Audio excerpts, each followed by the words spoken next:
We were finished, we went into town to get dinner, and we went to this place called Cecilia's Cafe. Now, you know Cecilia's? The reason I remember Cecilia's, and the reason I remember is because it was featured on Diners, Drive-Ins, and Diners. You know the premise of Diners, Drive-Ins, and Diners? You all understand? This man, Guy Fieri, he eats his way across America in a hot rod. And because of it, we know about all these fantastic places that we wouldn't have otherwise known about. A small side note is Guy Fieri, he actually is a running rebel. He went to UNLV. So we're sort of connected. Anyway, back to the story. We went to Cecilia's, and Cecilia's is known for her chicharrones. Now, if you don't know what chicharrones are, it's just wonderful fried pork Mexican heaven. That's what it is. Mexican heaven. So we went and we got our chicharrones. I'm trying to pronounce it correctly. Chicharrones. And we filled up. It was wonderful. We liked it so much that we got some to go, and we paid the bill. And then on our way out, I saw this elderly gentleman, and he was sitting on a bench. And he sort of called me to me, waved me down. And I went up to him, and he said, "Could you give me your leftovers?" And my mouth just said, "Sure," but my heart was like, "Oh." Chicharrones.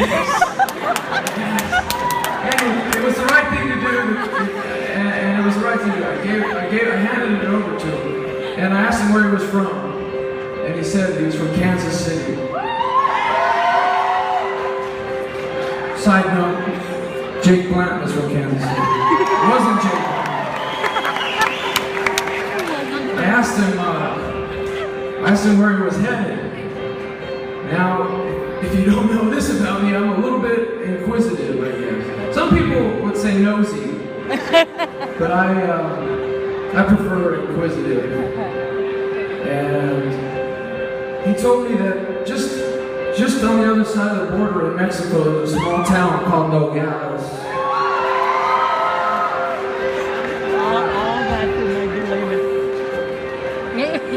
So I said, what's in Nogales? I guess it's in my nature, I guess. And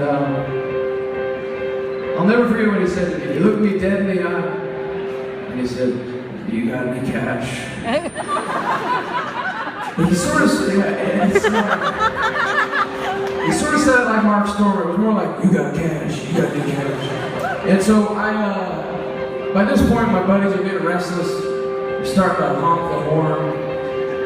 I reach into my pocket and I find $5, and I hand it over. And then it gets a little bit serious for a second as I hand him over the $5. Our eyes meet again, and he says, "Do you believe in forgiveness?" And I said, "Sure. I believe in forgiveness. But what does that have to do with Nogales?" And he said, "Every year on October 4th, there's a pilgrimage that starts in Nogales, and people walk 60 miles from Nogales to Magdalena."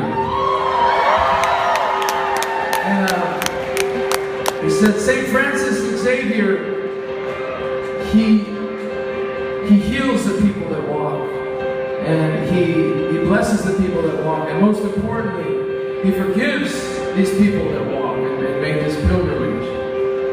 And so he said, "I'm going down there, and I'm going to walk 60 miles from Nogales to Magdalena, and I'm going to stand in line afterwards, and I'm going to whisper in St. Francis's ear that it's really me, and that I'm ready for this."